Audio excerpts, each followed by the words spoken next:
Okay, Assalamualaikum dan selamat petang. Okay, cikgu akan teruskan dengan penerangan bab subtopik 2.21 yang kamu dah salin nonton minggu lepas. Okay, itu unit ukuran bagi image digital dan audio digital. Okay, apakah yang dimaksudkan dengan image digital dan audio digital? Okay, image ialah gambar lah, dan audio ialah bunyi, okay, ataupun suara yang dirakam. Okay, jadi image digital ialah image yang kamu simpan di dalam komputer lah ataupun alat elektronik. Okey, dia telah disimpan sebagai data komputer. Jadi image digital ni sebenarnya dia dah di-convert kepada nombor perduaan lah. Okey. Kemudian audio digital pun samalah, audio yang telah dirakam dan disimpan di dalam komputer. Okey, seterusnya untuk image dan audio digital ni dia ada beberapa ciri yang perlu kamu tahu. Okey. Okey, jadi ciri-ciri ni yang kita panggil sebagai attribute lah. Okey.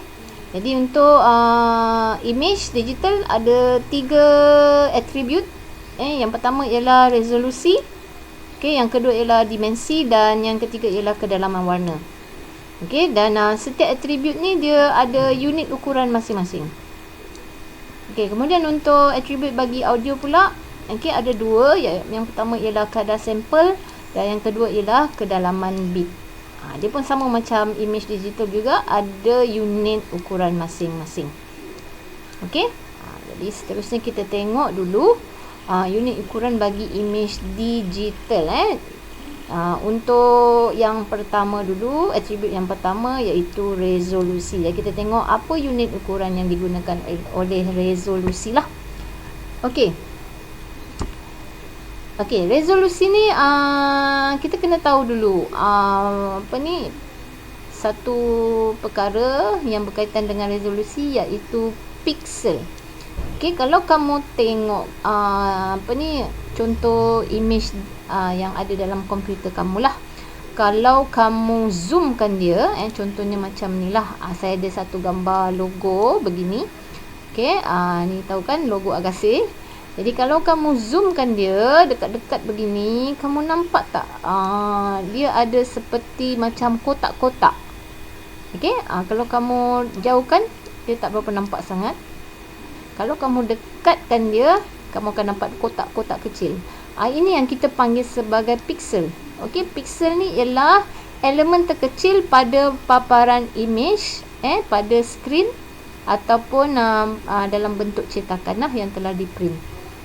Kalau kamu nampak kat sini dia ada kotak-kotak lah. Jadi kotak-kotak kecil ni sebenarnya ialah pixel. Okey, jadi resolusi sesuatu image ialah bilangan pixel yang terdapat pada image tersebut. Jadi resolusi ni ialah bilangan pixel lah. Jadi resolusi ni diukur dalam unit ukuran DPI. Okey, DPI ni maksudnya dot per inch lah.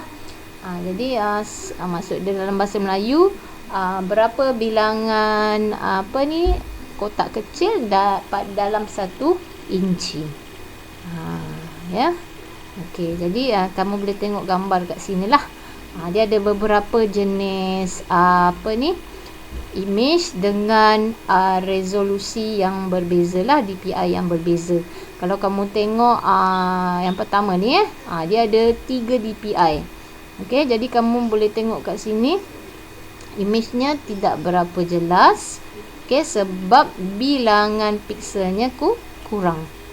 Okey, kalau untuk 9 DPI dia makin jelas lah sebab bilangan pixelnya kat sini, bilangan kotak-kotak kecilnya lagi banyak. Okey, seterusnya untuk 24 DPI banyak lagi bilangan pixel, jadi makin jelas dia punya gambar. Okey, kalau 72 mula jelas lah, makin jelas lah sebab bilangan pixelnya lebih banyak, bilangan kotak lebih banyak. Ini untuk 100 DPI dan untuk 300 DPI. Ini yang paling bagus lah sebab bilangan pixelnya lagi banyak. Okey, jadi selalunya orang akan gunakan resolusi 72 DPI untuk paparan di skrin ataupun monitor, dan 300 dpi ni yang paling bagus ni untuk cetakan lah, contohnya cetakan majalah dan sebagainya lah. Okey, kemudian kamu tengok ini satu aktiviti di mana image digital dalam hitam dan putih. Okey, yang tidak ada warna lah, hitam dan putih. Jadi dalam nombor perduaan, nombor putih diwakili 0 dan hitam diwakili 1. Okey, jadi saiz untuk gambar hitam putih ni hanya 1 bit saja. Sebab dia ada 2 warna saja kat sini ya. Jadi kamu boleh tengok kat sini lah, sebenarnya setiap image digital ni diwakili oleh 1 nombor perduaan. Okey, jadi kamu boleh tengok setiap kotak ni sebenarnya ada 1 nombor perduaan di sinilah. Kalau putih dia 0, kalau hitam dia 1. Okey, jadi ini perwakilan perwakilan ni lah pixel lah dengan bit berapa yang diwakili. Okey, seterusnya atribut dimensi Okey, dimensi ialah ukuran panjang dan lebar image. Okey, unit dia dalam pixel jugalah. Okey, jadi kita boleh tengok kat sini. Okey, pada gambar yang pertama ni, paparan pertama ni, dimensi untuk monitor di bahagian luar ni, monitor dulu ialah 1300 pixel darab 800 pixel. Selalunya kita akan cakap dulu yang lebar, kemudian yang tinggilah. Okey, jadi untuk image yang di dalam ni pula, image yang di dalam monitor ni, dia punya dimensinya ialah 128 pixel darab 72 pixel. Selalu dimensi dia kena tulis begitulah, bilangan pixel panjang darab lebar. Okey, kemudian untuk raja yang kedua ni pun sama juga. Okey, ni gambar image-nya lebih besar lah.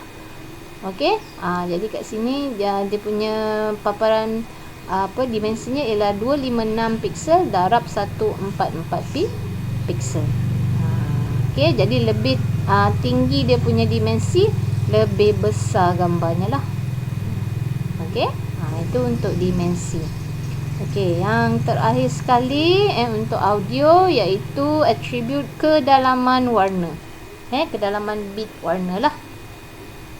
Okey, kalau untuk warna black and white ataupun warna hitam dan putih, okey, kod binari yang diwakili hanya ada 2 saja, iaitu putih dan hitam. Jadi 0 dan 1. 0 untuk putih dan 1 untuk hitam. Okey, jadi kalau gambar yang mempunyai bilangan warna yang lebih tinggi, ada banyak warna, jadi kod binari je lebih lah. Kat sini kita tengok image yang skala kelabu. Kod binarinya lebih sedikit, dia ada 00, 01, 10 dan 11. Jadi bilangan warna dia ada 4 kat sini, berbanding dengan image hitam dan putih. Okey, dia ada kelabu cerah dan kelabu gelap lah tambahan kat situ. Okey, dan bagaimana pula dengan image yang ada banyak warna? Lebih lah, contoh warna merah, ada warna hijau dan sebagainya. Jadi kita akan tengok daripada jadual di sinilah. Okey, untuk gambar black and white dan skala kelabu tadi, black and white diguna 1 bit. Okey, skala kelabu diguna 2 bit lah. Jadi bilangan warna kat sini, untuk black and white dia ada 2 warna saja kan. Jadi dia ada 2.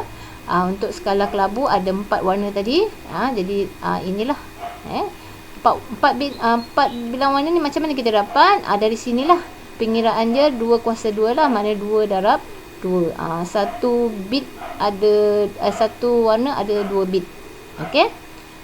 Okey, kemudian untuk warna yang lebih sedikit, jadi dia akan menggunakan 3 bit ke atas lah. Kita ada 3 bit hingga 24 bit kat sini lah. Okey, jadi 3 bit ni dia ada 8 warna, 4 bit ada 16 warna, 2 darab 2 darab 2 darab 2, 204 lah. Kemudian 8 bit dia ada 256 warna, 16 bit dia ada 65,536 warna. Jadi lebih banyak warna, lebih tinggi dia punya bilangan bit lah. Okey. Dan untuk 24 bit dia ada 16,777,216 bilangan warna. Jadi lebih tinggi bit kedalaman bit, lebih banyak warna yang boleh diwakili. Jadi kamu boleh tengok daripada Raja 2.7 ni lah hingga 2011. Okey, Raja pertama ni untuk image black and white lah, hitam dan putih dia ada 2 warna saja. Jadi bit kedalaman bit dia hanya 1 bit saja Okey, kemudian gambar kedua ni untuk skala kelabu. Okey, skala kelabu ada 4 warna. Okey, kedalaman bit warnanya 2 bit. Okey, jadi kamu boleh tengok kat sini lah dia punya senarai warnanya. Okey, kemudian gambar yang ketiga ni, ini mula ada warna-warna lain lah. Okey, ada warna merah, ada warna hijau, kita boleh nampak di situ. Jadi ini menggunakan kedalaman warna 3 bit. Jadi 3 bit 2 darab 2 darab 2 dia ada 8 jenis warna. Okey, jadi dalam kita gunakan nombor perduaan 3 bit lah. Okey, dia ada 000, 01 dan seterusnya lah. Okey, kod binari dia ada 3. Okey, kemudian seterusnya ini yang menggunakan kedalaman 8 bit warna. Jadi dia ada 256 warna lah. Maknanya 2 kuasa 8. Okey, jadi kod binari dia dia ada 8 nombor kat sini lah. Okey. Kemudian yang terakhir sekali ini untuk 24 bit warna, dan kat sini gambarnya lebih cantik sebab kita nampak warna dia. Kalau dalam bahasa ini kita pakai million of colours sebab kat sini memang ada million pun, 16,777,216 warna jadi lebih tinggi kedalaman warna. Kat sini ada 24 bit, lebih banyak warna yang boleh kita gunalah. Dan kat sini nombor binarinya, kod binarinya pun lebih banyak dan lebih sukar untuk dibaca lah, untuk dihafal. Alright, jadi itu 3 attribute untuk image. Okey, seterusnya untuk audio digital pula ya. Okey, seterusnya unit ukuran bagi audio digital Kita tengok attribute-attribute-nya. Yang pertama ialah attribute kadar sampel. Okey, kadar sampel, apa yang dimaksudkan oleh kadar sampel ialah bilangan sampel sesaat yang diambil oleh alat analog to digital converter ataupun ADC. Okey, ADC ni sebenarnya adalah satu alat yang kita gunakan untuk menukar signal audio secara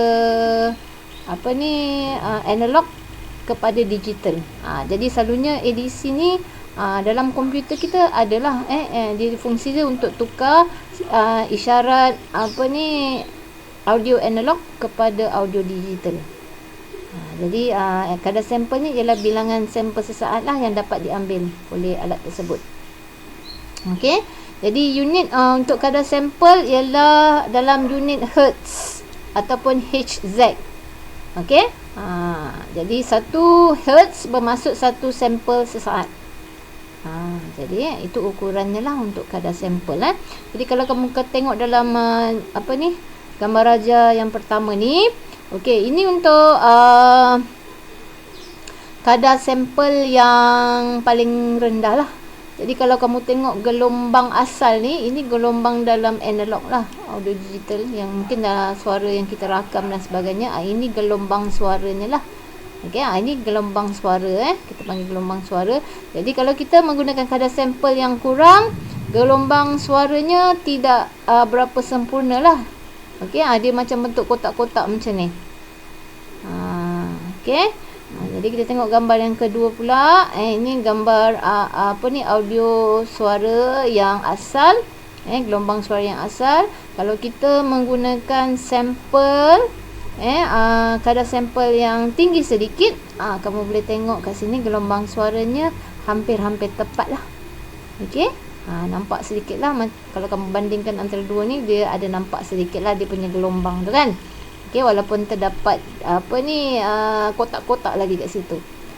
Okey, Okay, dan yang gambar yang ketiga ni ialah penggunaan kadar sampel yang lebih tinggi. Lebih sempurna lah. Jadi kalau kamu tengok kat sini, setelah di-digitalizekan ataupun setelah audio itu di-digitalkan oleh ADC, inilah bentuk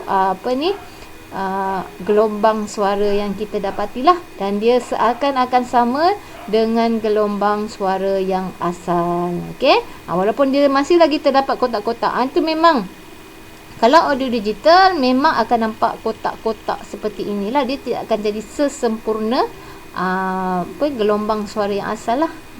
Jadi itu bezanya lah. Tapi ini hampir-hampir sempurna. Okey, jadi lebih tinggi kadar sampel, bilangan sampel yang diambil, lebih berkualiti audio digital yang dihasilkan. Jadi itulah. Okey, jadi kat sini lebih tinggi dia punya hertz, lebih berkualiti lah music yang direkod lah. Okey, jadi kamu boleh tengok kat sini kualiti kadar sampel dan penggunaannya. Okey, kadar sampel yang paling tinggi ada 11,025 Hz. Okey, ini untuk kualiti macam untuk percakapan lah percakapan dalam telefon lah contohnya lah. Ini kadar sampel yang 2050 ni untuk audio grade rendah.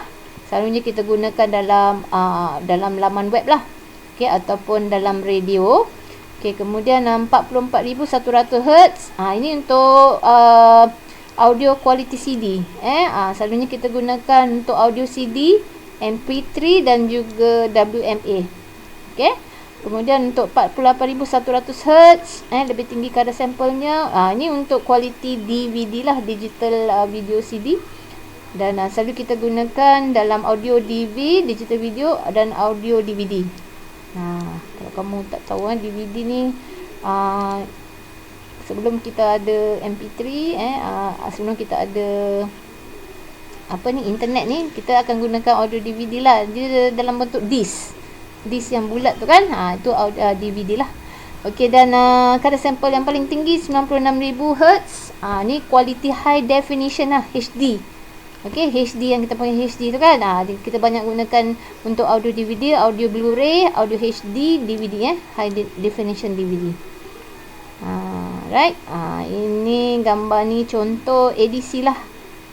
ADC ni sebenarnya kad bunyi lah, sound card. Kalau kamu biasa dengan komputer ataupun laptop, bunyi ADC ni ialah sebenarnya dalam bahasa Inggeris dia sound card lah. Jadi dia menukarkan gelombang suara. Ni gelombang suara kita dia bentuk dia macam ni lah, macam ni dia lebih lembut lah kat situ kan. Dia akan tukarkan gelombang suara kepada gelombang suara digital lah. Seperti inilah. Itu fungsi ADC ya. Okey, untuk atribut yang seterusnya, kedalaman bit. Okey, jadi kualiti audio digital ditentukan oleh kedalaman bit je lah. Jadi kedalaman bit ni ialah bilangan bit, okey, dalam kosong. Ni nombor perduaan lah, kosong atau satu, yang digunakan untuk mewakili arah rakaman setiap sampel audio. Okey, jadi unitnya ialah bit per sampel lah. Okey. Jadi kita boleh tengok kat sini. Okey, ini audio analog asal lah yang percakapan kita tu. Okey, kalau ini analog yang ada 1 bit, rakaman suara yang ada audio dia 1 bit. Jadi dia ada 2 nilai perduaan. Okey, ini untuk audio 2 bit. Okey, dia ada 4 nilai perduaan kat situ. Jadi dia punya gelombang suara ni nampak lebih banyak sedikit. Dan ini audio yang ada 4 bit. Okey, 4 kedalaman bit. Okey, jadi dia ada 16 nilai perduaan. Dan yang ini untuk audio yang 16 bit. Okey, 16 bit dia ada 65,536 nilai perduaan. Jadi lebih banyak nilai perduaan, lebih banyak kedalaman bit, lebih cantik lah dia punya gelombang dan lebih berkualiti. Okey, jadi kamu boleh tengok kat sini jadualnya, perbandingan antara nilai perduaan dan audio digital lah. Okey, jadi kedalaman 4 bit Okey, dia ada kosong, nilai perduaannya 0000 hingga 1111. Okey, untuk 8 bit 2 kuasa 8 lah. Jadi dia ada 8 nombor kat sini. Untuk 16 bit dia 2 kuasa 16. Aku boleh tengoklah lebih banyak dia punya nombor bit kat sini. 24. Okey, dan juga 32. Jadi lebih tinggi kedalaman bit, lebih banyak nilai bit lah. Okey, dan mungkin audio tu lebih jelas didengar lah, kualiti dia lebih tinggi. Okey, selalunya penggunaan kualiti audio dan juga kedalaman bit, selalunya kedalaman bit yang lebih tinggi. Okey, jadi ini yang lebih tinggi lah. Kalau untuk yang paling rendah ni 8 bit ni selalu kualiti dia kualiti telefon, tak berapa kualiti sangat. Jadi saluran yang digunakan mono. Okey, kita ada dua saluran lah, mono dan stereo. Selalunya untuk mono ni dia analog lah, yang zaman dulu-dulu punya lah. Okey, dan untuk stereo ni untuk yang digital. Okey, jadi untuk 8 bit untuk radio AM ni selalunya dia gunakan mono lah. Okey, dan kalau FM dia gunakan stereo. Ini untuk digital lah. Okey, jadi untuk FM dia gunakan 16 bit. Saluran dia stereo. Okey, dan 24 bit 24 bit digunakan DVD lah. Jadi saluran dia stereo juga. Okey, jadi stereo ni untuk digital dan mono ni untuk yang analog lah. Okey, seterusnya okey, itu sajalah. Dua saja attribute untuk audio digital yang perlu kamu tahulah. Okey, jadi itu saja penerangan saya untuk hari ini. Terima kasih.